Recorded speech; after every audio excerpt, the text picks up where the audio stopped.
Hello everyone and welcome to my Out of the Park Baseball 25 series with the Oakland Athletics. The first few patches of OOTP 25 are out and I feel like the game is in a pretty good spot, so it is time to start my series on this channel. I of course picked the Oakland A's because of their disappointing kind of situation in real life.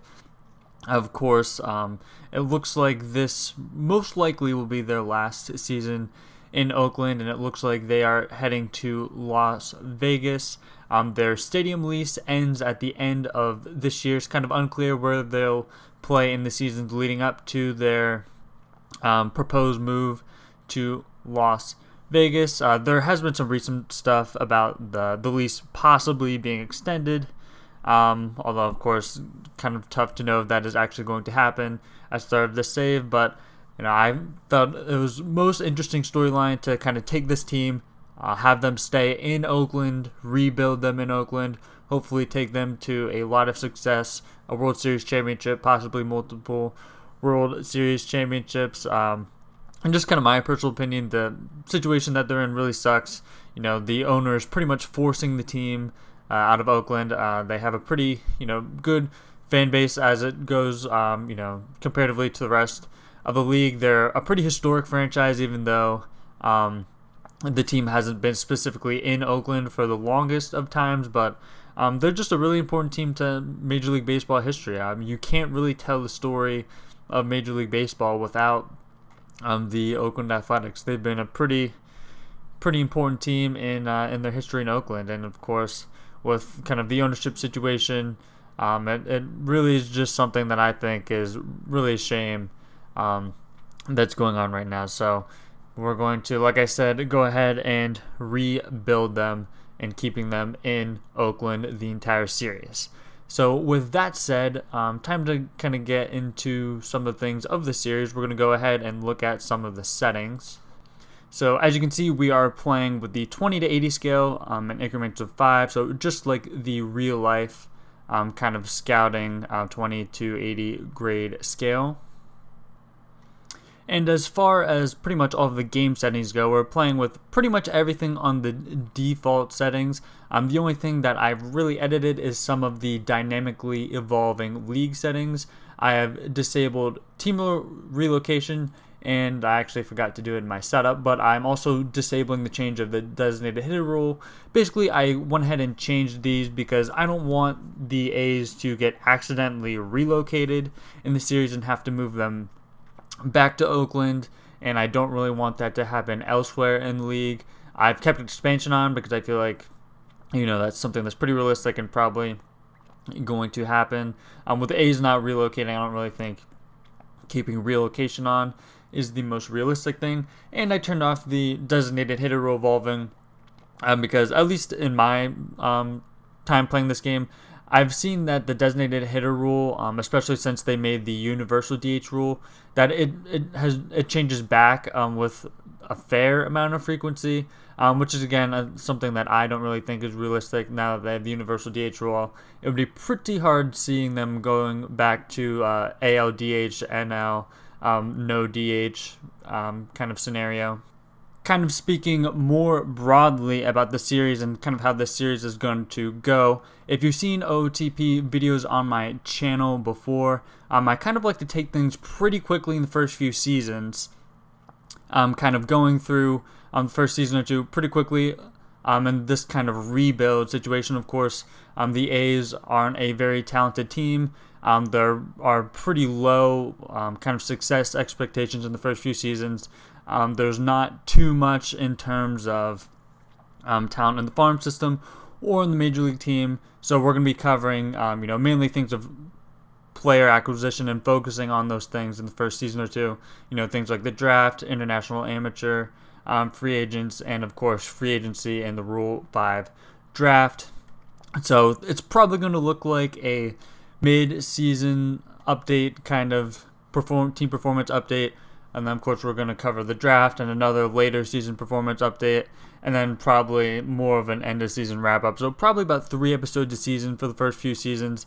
Of course, they're like if a player gets injured, that's not really going to have too much of a bearing on our season expectations. So not really going to be updating as the season goes along, just in the first few seasons. And while I'm talking about kind of my channel, of course, it's been a few editions since I posted an OOTP video. If there's anyone who actually kind of cares about this, I've decided to kind of get back into posting the game. Some of the new changes in OOTP 25 have kind of piqued my interest in playing a longer term save. I've been playing the game online quite frequently, but haven't played it offline too much in the past few editions. Kind of because of a bit of a stale feeling with the game. But again, like I said, the development lab, some of the new features in the game have definitely caught my interest, and hence why I decided to kind of get back on this and start posting another series again. So if there's anyone who's still around from the last time I was posting, thank you.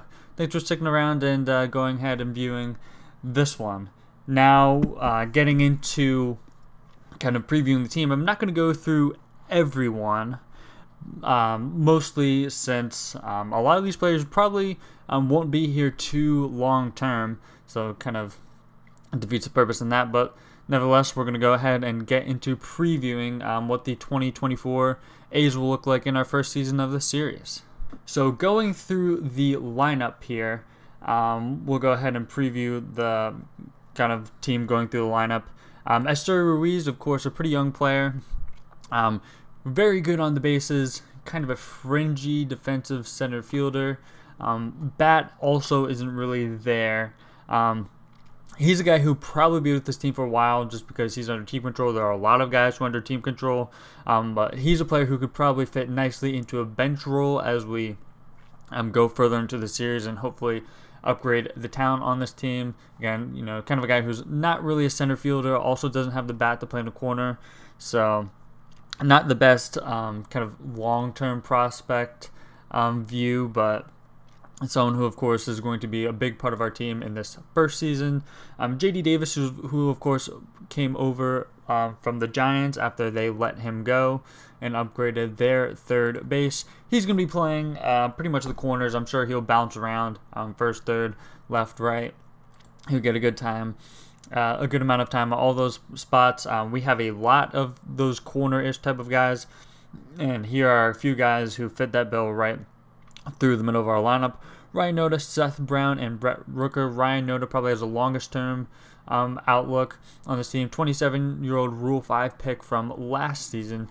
He can play the corners. A good kind of power eye-ish profile. Had a great season, actually, as a Rule 5 pick last season. He, I believe, was one of their only players. I think him and Brett Rooker were probably the only players with like an OPS plus of over league average, which is of course 100. So he's a player that will be looking to be one of our bigger offensive contributors this season. Seth Brown, he had the same deal, first, left, right kind of player.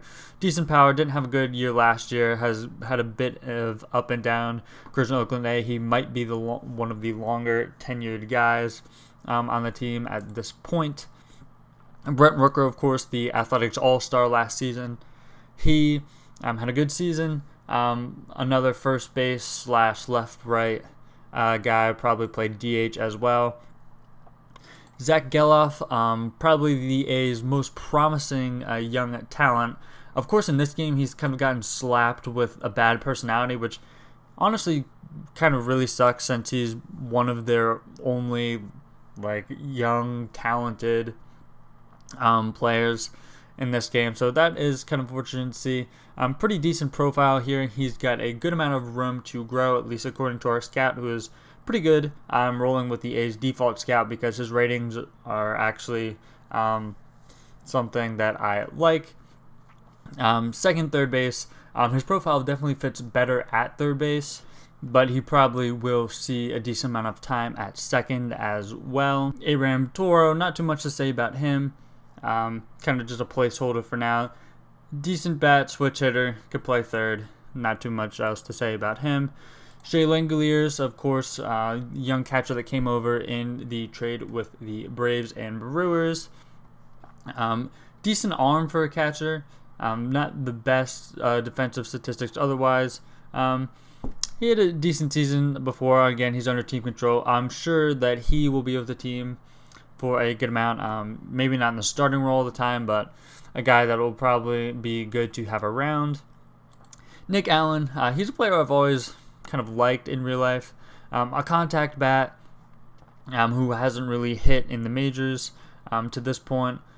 Pretty good defender. I think his defensive statistics, or defensive ratings, I should say, have taken a hit compared to last game, but he's always kind of a good defensive middle infielder to have in OOTP. Kind of looking at the bench guys, Lazaro Armenteros. Not too much of a prospect here, although he is a young player, 24. Pretty much just a corner outfielder, has a noodle arm, so pretty much only limiting him to left. Ledmes Diaz, veteran infielder, can pretty much play everywhere. He'll probably see a good amount of time this season on our team. Steven Piscotty, a veteran outfielder. I don't think he's on the A's opening day roster in real life. I don't know the roster that well, so I might be wrong about that, but I'd be very surprised if he lasts through the entire season with us. Just not much there in his profile. Yoho Pozo, I don't know if I'm saying that right. He's going to be the backup catcher. The game actually generates Drew Lugbauer as their backup catcher, although he cannot really catch. So I just went ahead and made this move, called him up, and he's going to be the backup catcher, even though he doesn't have the greatest of defensive ratings himself. Now, going into the rotation here, Alex Wood, Brady Basso, Paul Blackburn, Ross Stripling, and JP Sears. Pretty veteran-laden rotation. Hopefully these guys can all give us some good innings. They're pretty much all control guys, not the greatest stuff rating. Just kind of looking at their profile previewed here. JP Sears has a lot of team control left, so there's a chance he sticks it out here for a bit. Other than that, just hoping these veteran guys can kind of give us some innings. Maybe we have Alex Wood, Ross Stripling, Paul Blackburn. If they give us a good performance this season, maybe we can trade two or three of them at the deadline. Maybe get a little something for them. The bullpen is kind of where our best, most promising long-term arms for the series are. Mason Miller, he's got an electric arm, electric pitches. Stenema is 35. He might be able to start for us. I might put him in the rotation at some point this season. He did make a few starts last season. With the development lab, his stamina is something that we're definitely going to try to look to improve. He probably could start again with this low stamina rating, but we're going to just keep him in the bullpen for now. But yeah, pretty promising young pitcher, 25 years old, graded a 60 out of 80 on the 60-80 scale. And again, pretty nice profile here as reliever. And with these 4 pitches, he definitely could be an effective starter if we can get his stamina up. Kind of looking at the rest of the bullpen, Joe Boyle is another interesting player. He was acquired in the Sam Moll trade. Electric arm. I know I said Miller has an electric arm, but looking at Boyle, his arm is probably even more electric than him. Though, of course, where he differs from Miller is he does not really know where it's going. Only 35 control. He has 45 stamina, so he theoretically would profile as a bit of a better starter than Miller, even though he doesn't know where it's going. But Boyle's going to be in the bullpen. I'm kind of a 35 control on a starting pitcher would is kind of something that you can't do in this game because of how many pitches he would throw, coupled with that lower-ish stamina. He wouldn't be very effective as a starter. Mitch Spence, 25-year-old. Kyle Muller, another guy who's acquired in the Braves trade. Zach Jackson, Osvaldo Bido, Adrian Martinez, who just got DFA'd in real life, I believe, and Austin Adams kind of rounds it out. He's another kind of guy with an electric arm, 80 grade stuff, 80 grade slider, doesn't really know where it's going, and also has worse kind of peripheral stats, movement, BABIP, and home runs allowed. So he is going to be a righty specialist for us. There are quite a few injuries since I'm starting this series.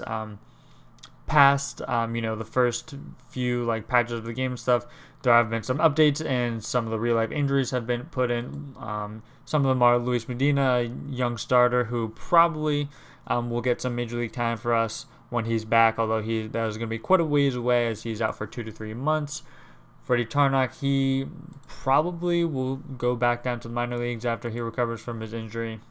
Ken Waldichuk, who spent a good amount of time in the A's rotation last season, he's on for 3 to 4 months. So again, a longer-term injury. I'm sure he'll return to the team when he is available to. Scott Alexander, nice little lefty reliever. He's only down for 1 to 2 weeks, so he'll be back, and he will be on the major league team once he returns from injury. Trevor Gott, another veteran reliever, although unfortunately torn UCL, so he is going to be down for this entire season, so we will likely never see him play in an A's uniform. Sean Newcomb, another lefty pitcher, another lefty reliever. He's only down for 4 more days, so he will probably join the major league roster once he is healthy. And Miguel Andujar, the third base / corner outfielder, he is down for about a month. I know in real life he had a very good spring training. Of course, the former Yankee prospect who had quite the rookie season in 2018, although has pretty much done nothing since then. He's going to be on the major league roster when he returns. What position he plays, I'm not sure, but he probably will be one of the more decent bats on our team. At least I would anticipate him to be with these ratings this season. Now we're going to go ahead and take a look at some of the prospects that we kind of have in our farm system. Before we get into our prospect list, we're actually going to take a look at Tyler Soderstrom, who is not on the prospect list in this game. I don't believe he's on their prospect list in real life. I believe it's because he passed the kind of rookie qualifications. I believe it's 100 at-bats that gets rid of your rookie status, although I might be wrong. But nevertheless, he is very highly rated in this game. In real life, his prospects as a catcher look better. It's kind of been one of the things his whole career, is he actually going to catch? Is he going to play first base, maybe corner outfield? In this game, he just can't catch. I'm not going to put him at catcher. He only has a 40 rating for blocking and framing, so he's just not going to catch in this. We're going to play him at some first base, playing him some corner outfield, although again, his profile really doesn't look that great. His bat is not very good, so I'm sure he'll see the major leagues at some point this season, maybe in the next season, but yeah, he's a young player that really probably isn't on my radar for kind of any long-term role with this team. So actually looking at our top prospects, at least according to the kind of top prospect OSA system rankings in this game, Jacob Wilson, he is our top hitting prospect. Decent profile here, probably a second baseman, third baseman. Can also play some corner outfield as well. Kind of just a contact first approach here. Looks like he's going to be able to avoid Ks very well, but not much power in profile. So more so of a reserve role future for him. Denzel Clark, he is a very interesting prospect to me. Kind of power, eye profile at the plate. Also a pretty good defensive outfielder. Probably not a center fielder, but a good defensive corner outfielder. Can run the bases well, can steal some bags. And again, that power profile. He is probably the young player that I'm most kind of excited / looking forward to. He's the one that I think could make the biggest impact of the young players that are kind of with the organization right now. At least on the hitting side. Mason Miller, I think, is clearly the best young player that we have in the organization overall.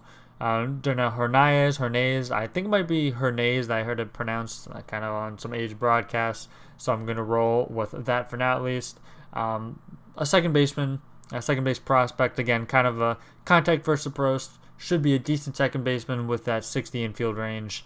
So a player that I'm decently looking forward to seeing. He probably will be in the Major League roster this year. I know in real life he already is on the A's Major League roster. Max Muncy, of course, the A's prospect. Max Muncy, another guy who can be a decent defensive second baseman. Has quite a amount of room to grow here. Decent eye potential, decent power potential. Kind of looks like he could be an all-around bat. Another fairly decent prospect. that I think the A's have at the beginning of this series.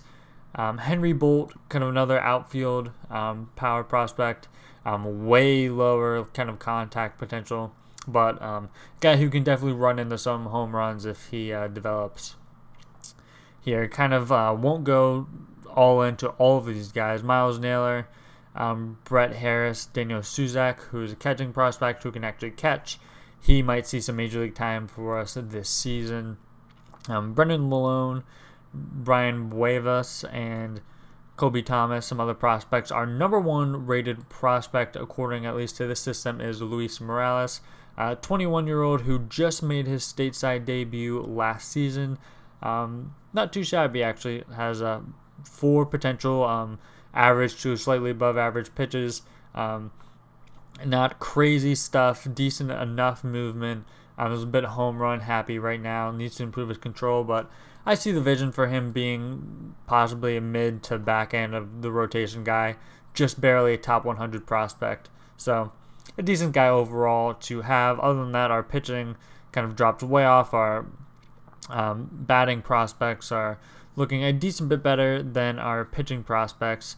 Joey Estes, control guy, only 3 pitches, extreme fly ball. Made a brief cameo in the majors last year for the A's. Kind of looking at some of these other names.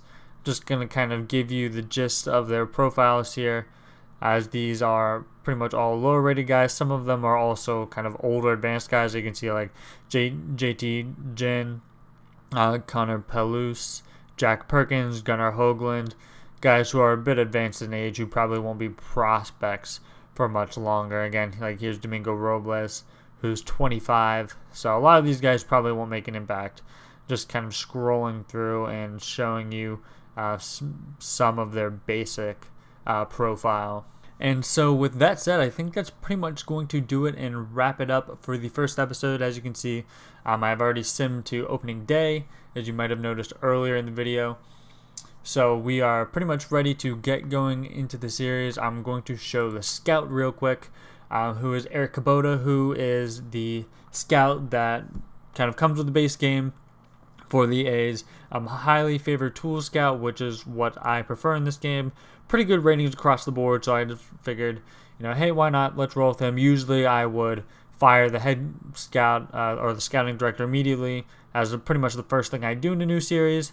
But because of his ratings and kind of projection here, I decided that we are actually going to go ahead and roll with him going forward. So thank you guys for watching this first introductory episode of this series. Hope you did enjoy, and hopefully you will return for the rest of the series.